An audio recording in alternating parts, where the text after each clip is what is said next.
Hi అండి. ఏంటి గుమ్మడికాయ పట్టుకున్నాను అనుకుంటున్నారా? ఈరోజు నేను గుమ్మడికాయ కూర చేద్దామని ఈ గుమ్మడికాయ తీసుకొచ్చాను. మా వారు తీసుకొచ్చారు. దీన్ని ఇప్పుడు నేను గుమ్మడికాయ నూనె పొడి బెల్లం వేసి కూర ఎలా చేయాలో, అలాగని ఈ పప్పుతో పోపు పెట్టుకోక్కర్లేకుండా పప్పు కూడా ఎలా చేసుకోవాలో, తీయపప్పు ఎలాగో నేను ఈ వీడియోలో మీకు చూపిస్తాను. అయితే దీన్ని పగలగొట్టడానికి మనం ఆడవాళ్ళం పగలగొట్టకూడదు కదండి, మగాళ్ళే పగలగొట్టాలి. కాబట్టి మా వారు కొంచెం బయటికి మొక్కల్లోకి వెళ్ళారు.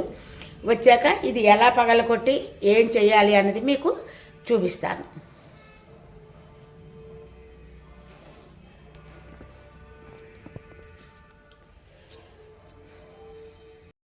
అగో మా వారు వస్తున్నారు. ఇప్పుడు ఈ గుమ్మడికాయని ఒక్క దెబ్బ వేస్తారు, అంతే. ఇప్పుడు మనం ప్రాసెస్ చేద్దాం. మీకు చిన్న చిట్కా చెప్పనా అండి? ఈ గుమ్మడికాయ కొట్టేసింది ఈ తొణిమిక ఉంటుంది కదా, దీన్ని కనుక ఎవరికైనా తేలు గట్రా కుట్టింది అనుకోండి, తేలు ఓన్లీ తేలు మాత్రమే కుడితేనే దీన్ని అరగదీసి ఆ తేలు కుట్టిన దగ్గర రాస్తే కనుక మంచి ఉపశమనాన్ని ఇస్తుందండి. ఓకేనా? ఇప్పుడు మనం గుమ్మడికాయ పప్పుకి పప్పు తీసుకున్నామండి. మేము ఇద్దరమే కదా, అందుకు కొంచెం తీసుకున్నాం అనమాట. దీన్ని మనం కడిగేసుకుందాం, చక్కగా కడిగేద్దాం. ఈ కడిగేసిన పప్పులో మనం నీళ్లు పోసి ఒక్క నిమిషం ఉంచుదాము. ఈ లోపల మనం గుమ్మడికాయ తరిగేసుకుందాం.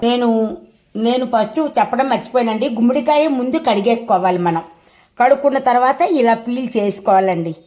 అంతా ఎక్కువ చెయ్యక్కర్లేదు, లైట్గా. ఇది కొంచెం లేతకాయ కూడా కదా, అందుకని ఇలాగా పీల్ చేసుకుందాం.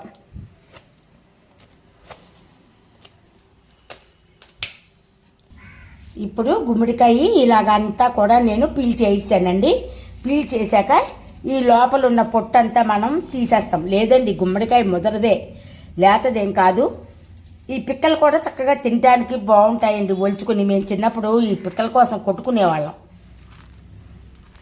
ఇలా అంతా తీసేసి దీన్ని తరుక్కుందాం.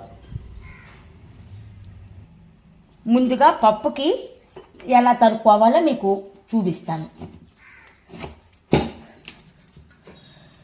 చూస్తున్నారా? ఇదంతా మనం ఈజీగా తీసివచ్చు. చూడండి, ఇలా తీసేస్తాం. ఇలా తీసేసి మనం పప్పుకి ఎంత కావాలో అంత మాత్రమే ముక్కలు వేసుకోవాలండి. ఇది చక్కగా తియ్యగా ఉంటుంది, పప్పు కూడా తీపిగా.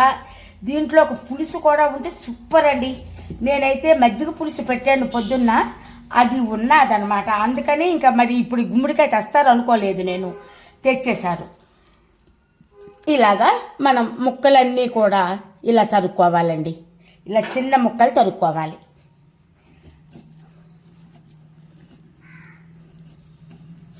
సారీ, ఇగో ఇలాగా ముక్కలన్నీ కూడా మనం తరిగేసుకుందాం. అది సరిగా కనబడలేదండి, ఇప్పుడు చూడండి.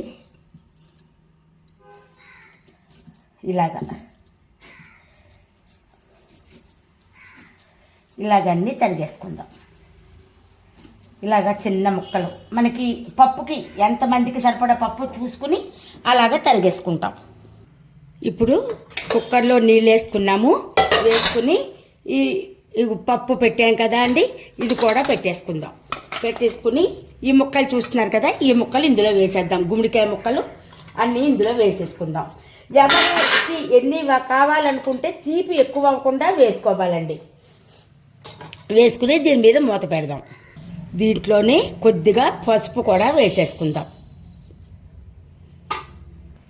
కొద్దిగా ఇంగువ వేద్దాం, ఎక్కువ వద్దండి, కొద్దిగా. ఇప్పుడు దీన్ని మనం దీని మీద మూత పెట్టేసి కుక్కరు స్టవ్ మీద పెట్టేసుకుందాం. ఇప్పుడు కుక్కర్ వెలిగించేసి కుక్కర్ మీద స్టవ్ వెలిగించి కుక్కర్ పెట్టేసుకుందాం. ఇది మన కుక్కర్ని బట్టి ఎన్ని విజిల్స్ వస్తే అన్నీ ఆపుకోవాలి. ఇంకా పప్పు పెట్టేసాం కదా అండి, కూరకి కూడా మనం తరుక్కుందాం. ఇవి ఏం చెయ్యాలంటే అండి, కొన్నిటికి మనం తొక్క తీయాలి, కూరకి మాత్రం కొన్నిటికి తొక్క తీయకూడదండి, చాలా మెత్తగా ఉడికిపోతుంది. ఇది ఉడికిపోకుండా మనం 80% బాయిల్ చేసుకోవాలి. ఇంత పెద్ద ముక్కలు కూరకి తరుక్కోవాలండి. ఇలాగా కూరకి తరుక్కోవాలి. మీకు ఇంకా చూపిస్తా.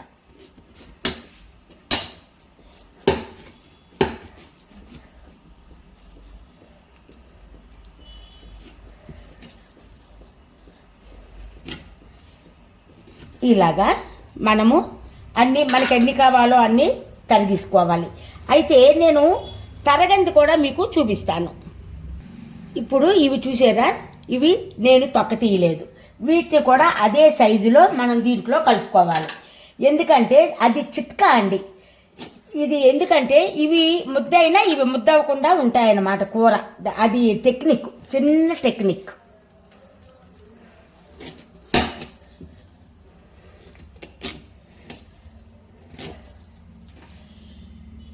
ఇప్పుడు అన్ని ముక్కలు మనం తరిగేసుకున్నాం. ఈ ముక్క మాత్రం రేపు దప్పలం పులుసు వండడానికని దాచానండి. ఇప్పుడు మూకుడు తీసుకుని మూకుడులో నీళ్లు వేసేసుకుని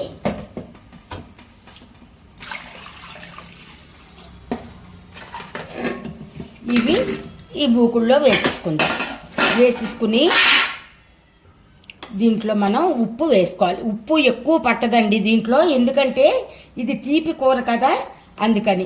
దీంట్లో మనం పసుపు కూడా వేసేసుకుందాం. వేసేసుకుని ఇప్పుడు స్టవ్ వెలిగించి మూకుడు పెట్టుకుని ఇది పెట్టేసుకుందాం. గుమ్మడికాయ కూర దీని మీద పెట్టేసుకుని మూత పెట్టేద్దాం. ఇది ఉడికాక మళ్ళీ మీకు చూపిస్తాను. ఇప్పుడు కుక్కర్ విజిల్స్ వచ్చేసాయండి. దీన్ని మనం ఆపేసుకుందాం. ఆపేసి దీని మీదే ఉంచేసాను కుక్కరు. ఇప్పుడు మనం కూర ఉడికిందో లేదో చూద్దాం. చూసారా, కూర చక్కగా ఉడికిపోయిందనమాట. చూడండి, ఈ ముక్క ఉడకడానికి, ఈ ముక్క తీయకుండా ఉడికిన ముక్క ఉడకడానికి తేడా అనమాట. అందుకోసమని ఇలా ఉడకపెట్టుకోవాలి. ఇప్పుడు దీన్ని మనం కన్నాల పళ్ళెంలో వేసేసుకుందాం. ఇప్పుడు మనం దీన్ని కన్నాల పళ్ళెంలోకి స్టవ్ ఆఫ్ చేసాను, మార్చుకుందాం. ఇప్పుడు ఈ కన్నాల పళ్ళెంలో మనం కూరని వాడి చేసుకుని చల్లారాలండి. కూర చల్లారితేనే మనకి మెత్తబడదనమాట, లేకపోతే ముద్ద ముద్ద అయిపోతుంది. ఇప్పుడు కుక్కర్ దింపేసుకుందాం. దింపేయక్కర్లేదండి, పప్పు ఉడికిందో లేదో మనం చూసుకుందాం. ఉడికిపోయిందండి, పప్పు తీసేద్దాం.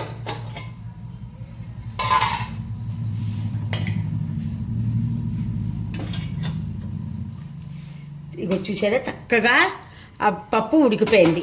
ఇప్పుడు దీంట్లో కొద్దిగా బెల్లం వేద్దామండి. ఎక్కువ వేయక్కర్లేదు, ఎందుకంటే పప్పు తీపి కదా, అందుకోసమని కొద్దిగా వేసుకోవాలి.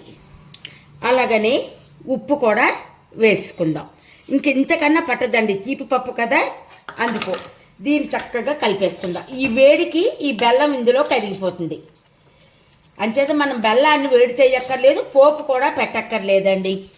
సూపర్ అంటే సూపర్గా ఉంటుంది. చూడండి పప్పు, ఇది చక్కగా కమ్మని నెయ్యి వేసుకుని దీంట్లో పులుసు నంచుకొని లేదా ఆవకాయ నంచుకొని తింటే సూపర్ అంటే సూపర్గా ఉంటుందండి.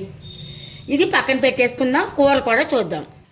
కొద్దిగా పప్పులో కరివేపాకు వేసుకుందామండి. ఇప్పుడే కోసి తెచ్చాను మా చెట్టుది. చక్కగా మంచి కమ్మని వాసన వస్తుంది. ఇప్పుడు మూకుడు వెలిగించుకుని మనం మూకుడు పెట్టుకుందాం.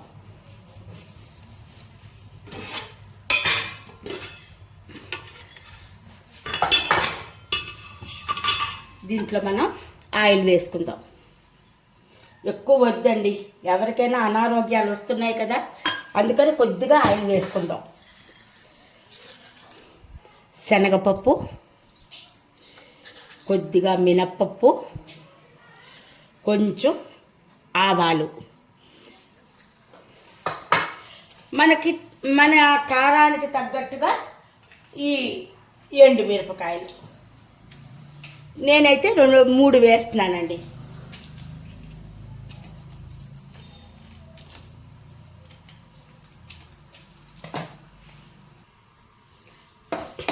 పోపు వేసుకుందాం.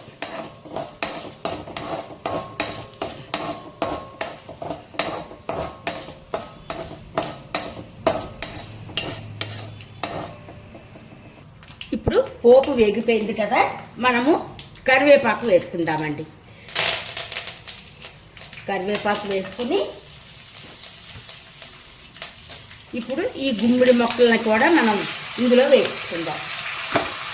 వేసుకుని ఈ వేడి మీద కరిగిపోతుంది కాబట్టి బెల్లాన్ని కూడా మనం వేసుకుందామండి.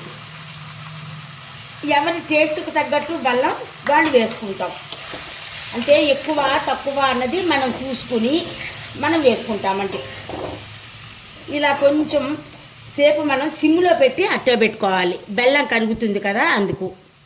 వేసాం కదా అండి. ఇంకొక చిన్న చిట్కా అన్నమాట.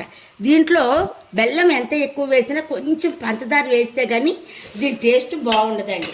అందుకని కొద్దిగా చాలా తక్కువగా పంచదార వేసాను. వేసి దీన్ని కలిపేసుకుందాం.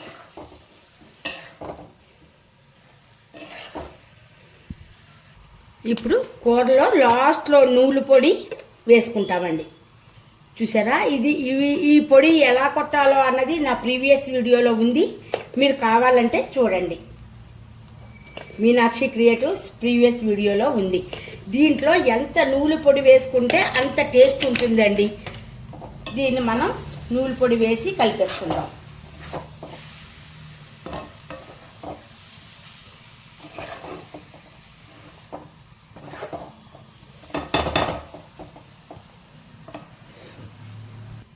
ఇప్పుడు కూరని ఒక బౌల్లోకి తీసేసుకుందాం.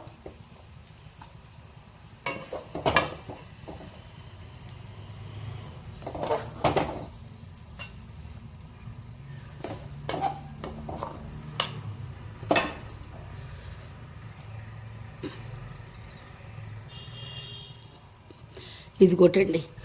ఈ కూర కరివేపాకుతో దీన్ని గార్నిష్ చేసుకుందాం. గుమ్మడికాయ కూర, గుమ్మడికాయ పప్పు రెడీ అయిపోయింది. దీనికి పోపు పెట్టుకోక్కర్లేదండి, ఇలాగే చాలా బాగుంటుంది.